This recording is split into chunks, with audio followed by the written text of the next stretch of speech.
Pretty good sign to call, isn't it? Sounds really good, don't it? Well, guess what? That's my natural voice. Yeah, no call. That is my natural voice, gobbling.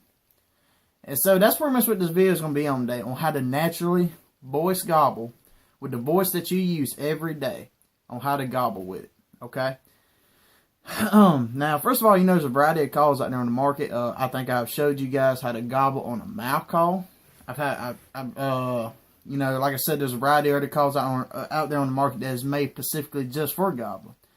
And but what if you really want to learn how to naturally voice gobble with the voice that you use? You know, what sounds more realistic or more natural than the voice that you use naturally, your natural voice?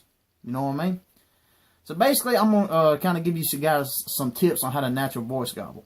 Your natural voice gobble is best way I can put it is if you've ever used a duck call. This is probably the best way I can put it. If you've ever used a duck call, and speaking of duck call, if you ever used a feeding call on a duck call, then you know what you have to do to produce that call, right? Okay, like that. You know, what you're doing is you're flipping your tongue up and down from the roof of your mouth and down and up again. You know, but all you're doing is doing it real fast and making it flat in your mouth.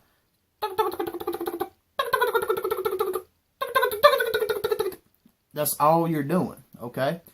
Now, to give it even more realism and back into it, you're going to use your hands as a sound chamber, okay? Now, once you get at that point where you're actually able to move your tongue that fast, as if you was actually trying to produce a feeding call through a duck call, then this is how you would turn it into a gobble. And this goes for show, just like any other gobble calls out there on the market. If you ever use one, or seen anybody show you how to use one, they always cuff their hands after that last note. You know what I mean? Every time they cuff their hands. And that's what gives it that most realistic sounding gobble, is when you cuff your hands. Alright? So, this is what it's going to sound like as if you didn't use your hands for a sound chamber. That's what it's going to sound like, versus use your hands as a sound chamber. Like I said, cuff your hands on that last note, and it will come out much more sweeter.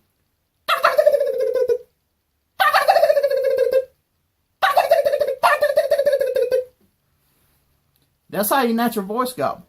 Alright? Now, all I can tell you to do now is just sit around, practice with it, get on some people's nerves, and I promise you'll get it.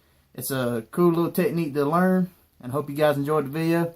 And remember, you'll never get anywhere without practicing. So, all I can tell you to do now is practice with it, and practice, practice, practice. Can't say it enough. So, good luck to you, and be ready for a lot of aggravation. Alright, see y'all next time.